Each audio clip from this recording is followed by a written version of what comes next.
Well, of course, there are many other significant political developments, as we know, happening in Washington and beyond. So I'd like to welcome in now Republican strategist Matt Klink and NewsNation political contributor and host of the Aggressive Progressive podcast, Chris Hahn. I'd like to thank you both for being here. We have so much to talk about. Chris, I want to start with you. I'd like to talk about the incoming cabinet. As we know now, RFK Jr., HHS Secretary nominee, has moved forward. Do you think he will get the approval from the full Senate? And then what about Tulsi Gabbard to be Director of National Intelligence? Obviously, her committee vote, as we heard from Joe Khalil there, that is supposed to happen within the hour. It looks to me like they're both going to get confirmed, right? When you have Susan Collins saying she's going to vote for Tulsi Gabbard, I don't know where you get 3 votes, 4 votes to block her. And when Cassidy decided to vote for RFK, it all but sealed his confirmation. So now the big question is, what are they going to do to reduce healthcare costs in the United States of America?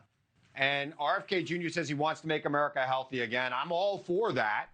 And I hope making America healthy again doesn't mean that he's going to stand in the way from scientifically tested vaccine. As for Tulsi Gabbard, I think that they need to keep a very close eye on her in the Senate Intelligence Committee. I think she is not only unqualified for this job, but I think that there are some questionable things that she's done in her past. I'm not going to say I'm going to question her loyalty, but I think her decision-making in the past is something that really needs to have a significant amount of oversight on. And I hope that the Senate, which is basically rolling over for these appointments, does their job and serves as a check and a balance on their roles. Yeah, it'll be interesting if there's commentary along with the vote, what some of those senators say. Matt, over to you. You know, there is so much happening in Washington, truly every single day. We are only in week 3 of this new administration. It's almost impossible to keep track of everything. Matt, do you think that's by design? Absolutely. Look, we've had a president and an administration who was being led by someone other than the person who held the title for the last 4 years, and who was not known for even aggressive action, much less consistent action throughout a normal business day. And Donald Trump, if he has done anything, is he has demonstrated a flurry of activity across the board on multiple fronts that largely has put the Democrats on their back foot, and they don't yet. They'll figure it out. They have a lot of smart people on their side, including Chris. They will figure it out, but they haven't figured out how to deal with him across multiple fronts. And right now, Trump is winning not only the communications argument, but he is also winning the policy argument. And I think that, again, until the Democrats get some direction and some focus, Donald Trump is going to continue to have their way with him. And I do want to let you guys know, speaking of that, the president, it looks like we're taking a live look. Is this live or is this from yesterday? Okay, this is from yesterday when the president was signing executive orders in the Oval Office. I've just received word that we may soon see the president again signing some executive orders. As you both know, he likes to talk when the cameras are there, reporters ask questions, so we'll see if that happens again today. All right, Chris, back over to you. Let's talk about Elon Musk, because right now it's unclear if he has been formally appointed the administrator of Doge, although yesterday the White House did confirm he is a, quote, special government employee. What is your reaction, Chris, to what we've seen so far from billionaire Elon Musk? Again, we are just starting week 3 of this new administration. Look, Donald Trump can hire whoever he wants to do whatever role he wants, as long as it's not Senate confirmable. And it looks like the Senate's going to confirm whoever he wants to put in these jobs, no matter how unqualified they are. The question I want to ask, though, is what safeguards are being put in place to protect the American people's data from a guy who's made billions of dollars exploiting people's data? I don't know what safeguards that Donald Trump or the Treasury Department or the Congress can put in place where, you're giving Elon Musk, I mean, he's basically got access to the payment system, which I think goes to almost every American. And I don't understand what safeguards are there. And I think that should be a concern, not just to Democrats, but to Republicans and anybody who values Americans' privacy. You're handing over a lot of data to somebody who, is unelected, and really is going to be very hard to hold accountable when a guy's worth $400 billion. How do you really hold him accountable? Yeah, reporters certainly have questioned the White House, so we are waiting for a little bit more clarification because you certainly bring up a good point there, Chris. Matt, back over to you. I want to talk about these tariffs. So we saw, Mexico, Canada, they were able to come up with this 30-day deal, but right now these tariffs still being imposed on China. Most Americans will likely see, at least short term, some sort of price increase on a lot of things that we all use every day. Matt, we know that the president blasted the Biden administration's economy, but what happens now if prices not only do not go down, but actually increase? Because, for example, if anybody, passed by a gas station, gas prices are already up.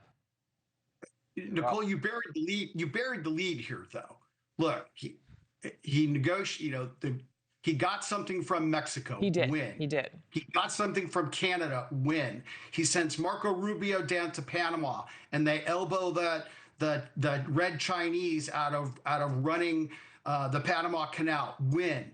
He pressures the Colombians to take illegal immigrants in this country that they said they would take and try to renege. Win. So he's using this as a negotiating strategy to ink wins for the American people. And look, I agree with you that ultimately it's going to the success or failure of Donald Trump's administration will be on his ability to bring prices down. But I also believe that Americans are fed up with being taken advantage of by bad trade deals and by countries like the communist Chinese taking advantage of us, which they did repeatedly under the Biden administration, and they've done under past current administrations too. Go ahead, Chris. The current trade deal we're living with Canada and Mexico was negotiated by no one other than Donald Trump himself. It's the USMCA. Sure. It was his deal, and now he doesn't like the deal he struck. The question I would have if I was making a deal with him was, why would I trust anything he's going to do? Because 2 weeks later, if he needs a press hit and wants to distract the press from some other disaster that he's causing, he's going to scrap that trade deal and start a trade war. It's very dangerous what he's doing. Prices are rising. He's still winning. Or don't get tired of all that. I mean, well, all I know Americans do not like higher prices. Nobody wants to pay more. So that's, I think, what ultimately, when it comes to public opinion, at least, we'll see what happens. But the president's certainly having some wins. We don't want to take that away. Chris, I want to talk about Democratic lawmakers and kind of some protests to everything that's happening. There is word that some lawmakers, Democrats, planning to take part in a protest of Elon Musk and Doge later this afternoon outside of the Treasury building. Now, there are rumblings of Democrats trying to shut down the government, trying to do this to stop what they call Trump from gutting it. But do you think that happens? Could that happen? Again, the Republicans have control. No, look, I mean, if Donald Trump wants to create a budget deal, he's got control of both chambers of Congress. And if government shuts down, it is nobody's fault but his. He's in charge. They all dance to his tune, and he can get them in line if he wants to. Look, Democrats protesting Doge. I think Democrats should be calling on the president to guarantee the security of the American people's data and money while this guy is out there unelected, unaccountable, rummaging through the government. Could we find some waste, fraud, and abuse in the government? Of course we can. But we got to also make sure that the services that American people rely on are being delivered. And the Democrats should be asking that question every day. Donald Trump is saying he's going to shut down the Department of Education, which I don't think he can legally. But the question I have is, how are you going to fund these programs that the American people rely on to fund their schools, to pay for student loans, Pell grants, and things of that nature? What is your plan? You got a better way to do it? Show me the plan. Don't just tell me what you're going to destroy. Tell me what you're going to build in its place. And part of that, I think I just saw something. I think there were reports, at least so far, 20,000 federal employees have accepted that offer, to leave their positions. Before we close this down, Matt, I think it looked like you wanted to say something. Go ahead. Yeah, look, I mean, the Department of Education is roughly 8 to 10% of all education spending across the United States. The majority of the money comes from states and local governments collected through property taxes. Unfortunately, the Department of Education exerts a disproportionate impact on schools at the same time that academic achievement has plummeted. And the agency has increased in size 161% over the last 20 years. So they need, I think we could easily get rid of the Department of Education, but I do agree with Chris. You can't just say we're going to get rid of something. You need to replace it with something better, or they could easily cut a lot of fat out of the Department of Education. And maybe if the Department of Education focused less on putting boys and girls sports and things that don't contribute to people graduating from high school, they might be viewed more highly than they are right now. There's a lot of fat. I'm sure the 7 kids that are I know, that impacting is are affecting Oh us yeah, as that's well. what you in say. America. That's Well, what you listen, say. the administration absolutely is Sure, keeping that's all of it. us on our toes. Gentlemen, Chris Hahn, Matt Klink, thank you so much. Thank Really you. appreciate it. Thank you.